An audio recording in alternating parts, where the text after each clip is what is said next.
Let me tell you a little story. In 2012, there was a 25-year-old hiker in Bogota, Colombia. As he thought he was taking a step onto solid ground, he quickly realized he had stepped into quicksand. And the more he struggled, the more stuck he got. Isn't that a lot like debt? I mean, if you're in debt right now, doesn't it feel like you're just in quicksand and just can't get out of it? And every time you try to do something or you have this plan to do it, you just somehow keep sinking further and further. If you're in debt and you want to get out of it and you want to find out the best ways to do that, watch our show today. Let's roll. Welcome in, everybody. This is Mindset. My name is Brad Barrett. This is producer Jared. As always, we talk about the psychology of money on the show and the mindset of how we need to think about our money. And I probably can't think of a better topic to discuss today other than debt when it comes to our emotional relationship to our money. I think for anyone who clicked on this video or those of you who subscribe and watch our channel, you know I talk about this all the time because there's reason for it. Every one of us is either in debt or has been in debt in the past. I mean, you know, we always talk openly. Do you have debt right now, Jared? I have what I like to consider positive debt. Okay. Mortgage. We'll talk about that. Car payments. Yep. I have been in debt in the past. Yep. Not a good feeling. Horrible feeling. It's not. And I think when I talk about psychology and our mindset around money, there's a lot of guilt and shame around debt that people don't talk about. Like a money guy for myself, like, you know, I've been in debt before and it almost has this shame blanket to it. And that's not always the case. And yes, there's things we need to be more prudent on or disciplined with. That's true. But understanding, classifying, okay, is it good to have debt on a house? Is it good to have debt for a student loan? It's a different asset, but it's still an asset, right? It's pretty much impossible to live in our culture, this society these days without any kind of debt. Well, that is the notion, and believe it or not, the stats agree with you. Look, I want to share some stats with you guys. Debt is on the rise in America, and the biggest thing we want to share with that comment is you're not alone. Like when we talk about anything that's somewhat taboo or a little touchy for a lot of people, the best thing we need to start with is understanding that you're not alone in this mission here, okay? Get these stats. As of the third quarter of 2024, so a couple months ago, the total consumer debt in the United States was $17.9 trillion. That's a staggeringly high number. Record high, in fact, trillion with a T. Now, I don't know about you, but I have always a hard time fathoming what $1 trillion looks like. So let me break this down differently. According to Experian, the American household debt was $104,215 as of last year. Now, I'm going to pause for a second. There are houses, nice ones, in a lot of parts of this country that you can buy for $104,000. Absolutely. Yet the average American household's debt is $104,000. A great looking car, whatever brand you want to put on there, is less than that. So the context to me, and by the way, that number includes mortgages as well as consumer debt like lines of credits and credit cards and things like that. It's astounding. I mean, I always look at it like percentages are a little tough for me. I always look at it like paycheck weeks. Yeah. So a typical 4-month. It's always good to bring it to the time. Bring it time. So Yep. I'm like, this is a week of work pays for what? Yeah. And you know, your mortgage is one. If you're getting up to where if you're at, like you said, your mortgage, your rent, Yep. whatever it is, with 11%, It's crazy. you're talking about two weeks. It's a lot. Half your month you're working just for that. Just for debt, for all of it. When you break it down like that for people, and I always tell people when you're looking at purchase, like as a financial advisor, we talk about things because it's never right for a financial advisor, I don't feel, for me to say what my clients should or should not spend on. So I always say break it down in terms of time. What's your value proposition here, right? And that's always really important, right? Is it worth you working 3 overtime shifts? Is it worth you waiting for your bonus and spending all your bonus after taxes on the pool you want to put in or whatever? Because the reality is people have different value concepts with that, and it's true. A couple more stats before we get into it here that I think are really important, right? 40% of Americans have had credit card debt for more than 5 years. Guys, when I say you're not alone, I really mean, these stats, when we were going through the research for this show, it's astounding. And to that end, the average credit card debt balance-wise was $6,380. You could take an average interest rate on that, 18, 20%, right? You can think about that. What is that? $1,200 a year just in interest payments on that average debt for each household? I was going to say that number is definitely a lot lower than your 100,000 or your 17 trillion. It is. But when you take 6 I pay minimum payment with a 25, 30%. Yeah, That's out of control in months or years. it's where wild. You're underwater. It's wild. So what we wanted to do for today's show and leading off 2025 with this topic of debt, we're going to talk about this a lot this year. We want to talk about specific steps to take to get out of debt. Now, there's a lot of ways to structure this whole thing, but the reality is the biggest thing we want to hit, whoa, sorry, What's up, Bert? that would be burrito. Tell me that did not just happen. It's Burrito Wednesday at Mindset. Woo, sorry, burrito Wednesday. We're going to have to cut that one. My bad. Carne asada though, it was dank. It's delicious. Okay. I can't tell you how important these steps are, and I've spent a lot of time, nearly 20 years, working with clients and working through these. I can promise you these work. So if you hear nothing from today, please listen into this because they work. They might seem elementary to some, rudimentary to others, but the reality is they work. I don't care how simple it sounds. There's an old saying, especially in this, really plays out in this world of debt management and debt planning and debt payoff, is that it sounds simple, but it's not easy. So take a listen here. Okay. First and foremost, what we need to be doing here, and I know this is going to, like I said, I'm going to start off with this sounding elementary, is write it all down. Did you hear me, everybody? Write it all down. I don't care if it's 15 things you owe on or 2. It doesn't matter. The important thing is to write it all down. And the things you're trying to compile here, by the way, is what type of debt it is. This is important, okay? How much you owe. What is the term on it? Is it a fixed 30-year mortgage? Is it an unsecured debt, like a credit card? Meaning unsecured just means there's no date by the time it's paid off. There's no timeline to it. You also need to understand interest rates, how much you're paying on that, interest rates, and then I'd write down the monthly payment you're making. The monthly payment needs to be bifurcated as well, so you understand how much of that payment is towards interest and how much is towards principal. You write those things down, I promise you, and I know this how lame this sounds, but you are light years ahead of anyone else trying to debt manage in 2025. Let me dumb that down. When you say write that down, Yep. Are you talking like how? I guess that's a simple thing, but I'm like Excel sheet, just literally write it and just see it. So good Do you question. organize that? So you and I joke about this because I'm old school, friends. You'll love this. I still use white pages and pens and yellow pads for my meetings. So I would just write it down personally. That's how I roll it down. You can also use things like Mint or You Need a Budget. There's certain apps and technology you can use to help with that. I guess what I'm trying to say in step number 1 here, it doesn't matter how you write it down, just get it down. Okay. It's kind of no different than writing down your thoughts sometimes or journaling. It's like almost a therapeutic action of writing it down. So it's not just for the data and how you do it, it's also the action of doing it. Okay? It's like before you can get help, you need to admit there's a problem. Basically. You need to see there's a problem. Very good, exactly. So I think that's why it always needs to start at number 1 like that. So after you've written it all down, this is where we get into the meats and potatoes of it. So I'm titling this Budget Like a Boss, but I want to be careful on the word budget. Something loud and clear I want to say as a seasoned financial advisor, I do not believe in budgets. Well, what? Yeah, I don't. Which goes against everything I've been taught and I heard. Budgets, that's the key to staying out of debt. Yes, and everyone says it, and hear me out, and I'm going to explain what I mean by that. Budgets are super rigid, all right? I don't know about you, but there's an old saying, right, that we've all heard, everyone's got a plan till you get punched in the face. So as a budget, think of it like that. You got this plan. You can sit down and you feel really strong on Sunday night, and you're like, oh man, okay, good. I got this for this, and this for this, and this for this, right? Monday happens. I don't know about you, but I have a wife and 2 kids, and almost every day I'm getting punched in the face with hey, I gotta go pick up this kid. Oh, wife can't make it, so I gotta pick up the other kid. They haven't eaten. It's 7:45 at night. Gotta get Chick-fil-A. Was Chick-fil-A in the budget? Homeowners, everything's breaking. I got sprinkler heads going out. I got furnaces going out. All the time. Now, well, Brad, but you set a budget for the beginning of the year of let's say $2,000 goes for this, and it just comes in. The problem with that is it always gets blown up.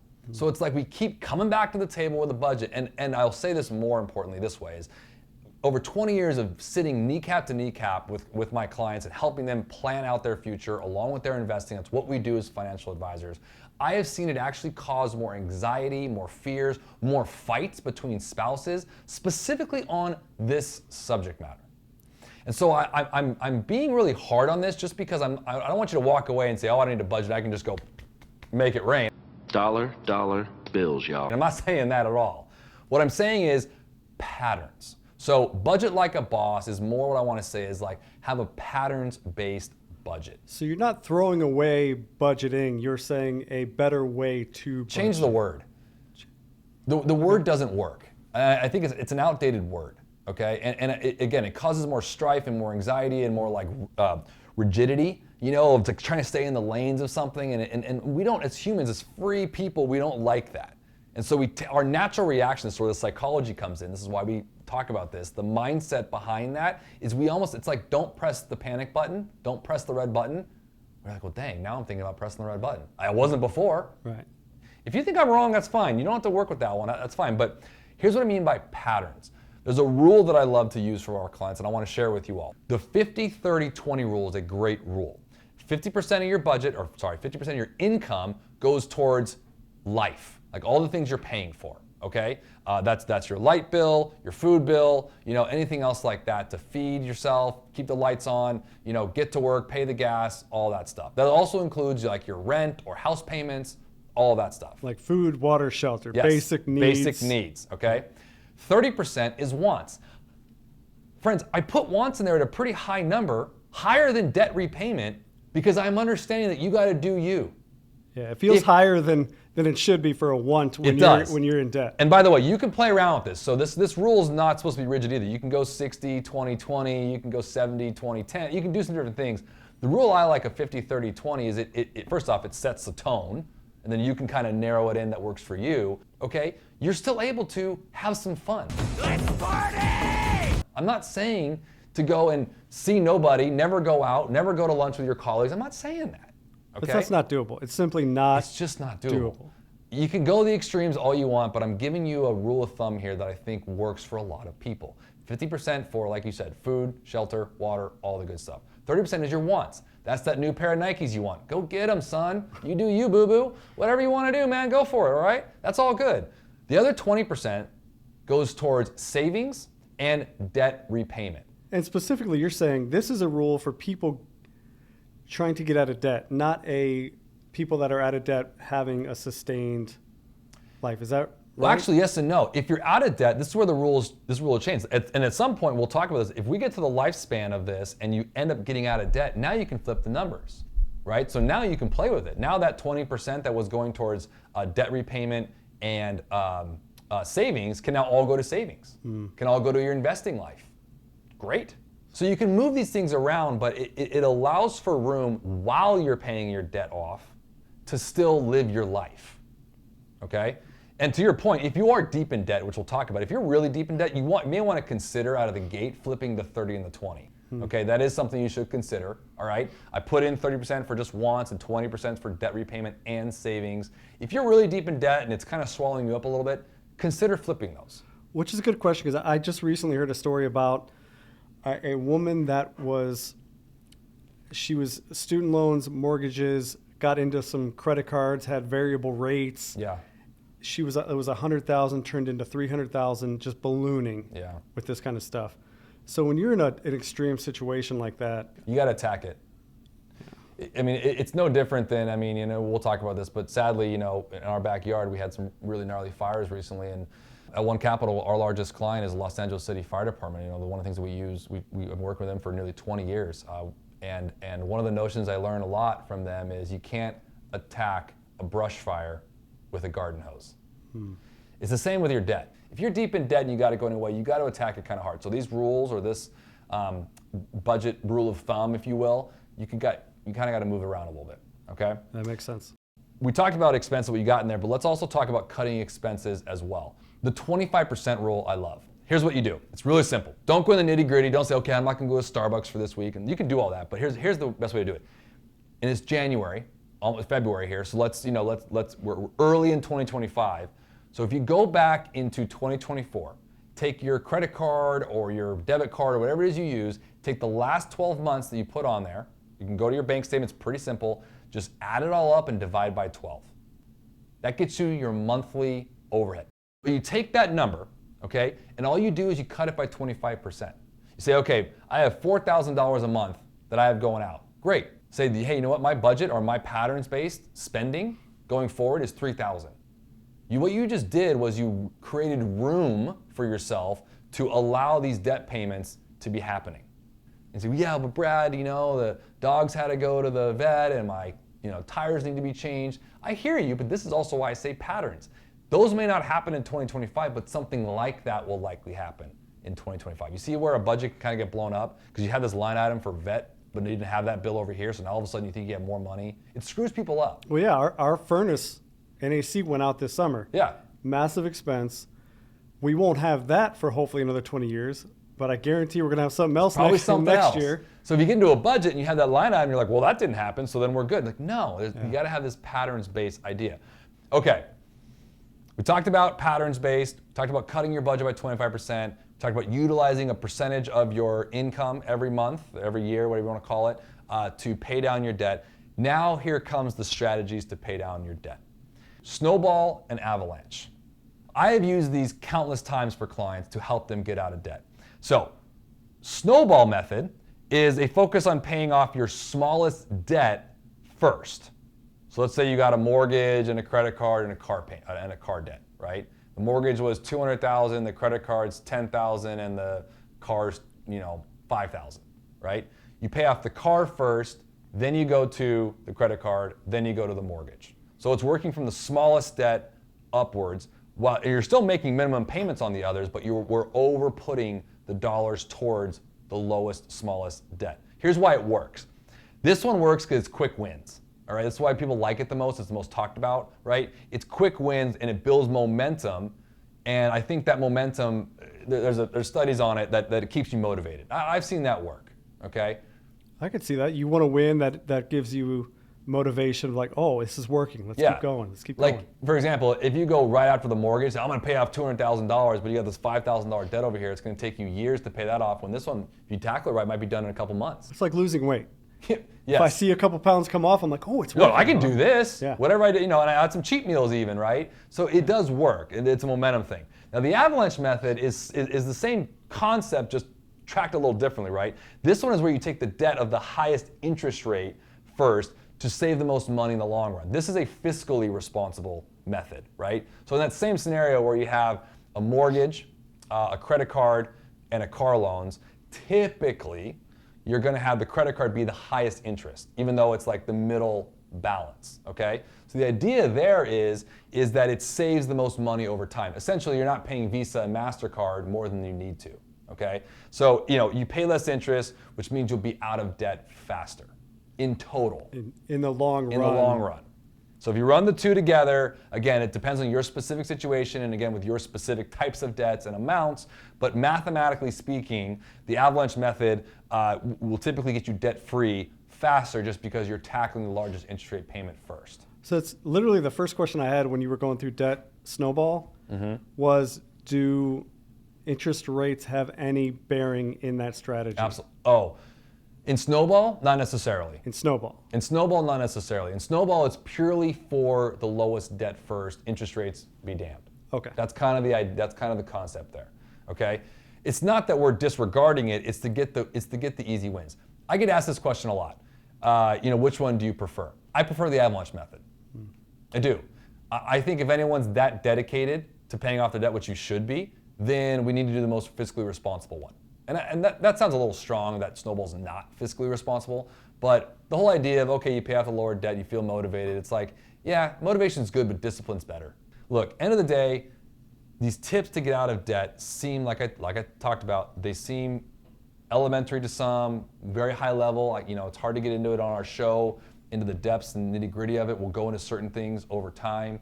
But if you write it all down, if you employ a 50-30-20 type of rule, okay, if you cut previous year's expenses, do this every year, because it can. This rule I came up with, it's worked. It's basically the number I've seen when people are serious about it. There's about 25% in every overhead that could be cut.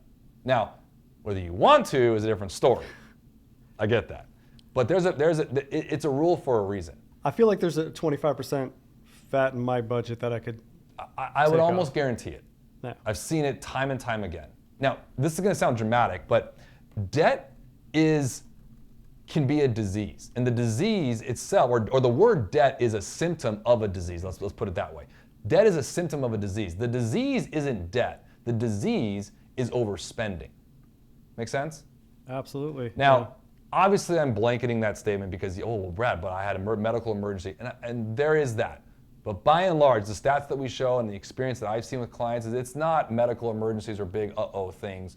There are the things like, AC gets blown out. Those are all real, no doubt. But the majority of it is our overspending. Let's be fair, friends, all right? We live in a capitalistic environment. We're marketed to subliminally every which way from Sunday. You're on social media right now even looking at these new pair of shoes or whatever that you think you need, okay? I'm not saying you shouldn't have it. I'm just saying that if you pay off the debt and you take care of the symptom but don't take care of the underlying disease, it's just going to happen again.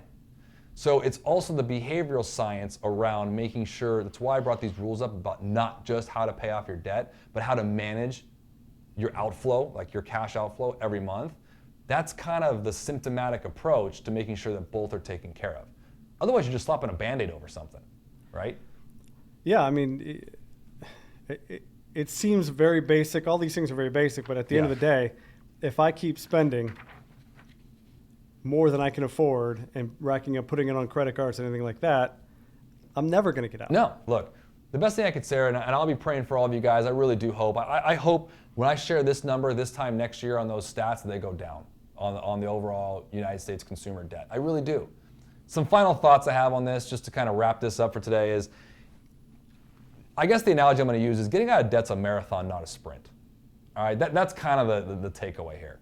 There's no, just like there's no get rich quick scheme, there's also no get out of debt quick scheme either. Okay, takes discipline. It's a marathon. Staying motivated is important, but staying disciplined is far more important.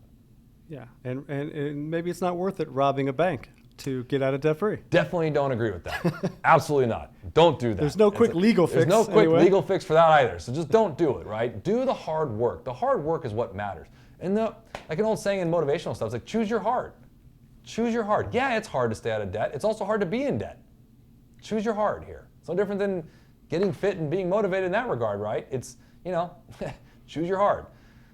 Surround yourself with a support. I think is good too. People, like-minded people, online communities, definitely work with an advisor. You know me, I'm always a big advocate for making sure you have someone in your corner, an advocate for you. Find a good one. So have a support system there. I think some ones, just to kind of round this up, is avoid new debt unless it's completely necessary. Yeah, don't maybe buy a boat when you're already in debt. Maybe consider some of the wants that you do have, as much as I want you to do you, boo-boo, I do, but maybe consider not buying that boat this year. This paying off the debt's a little more important. Yeah. Okay? As always, set goals and celebrate milestones. Those are the last two.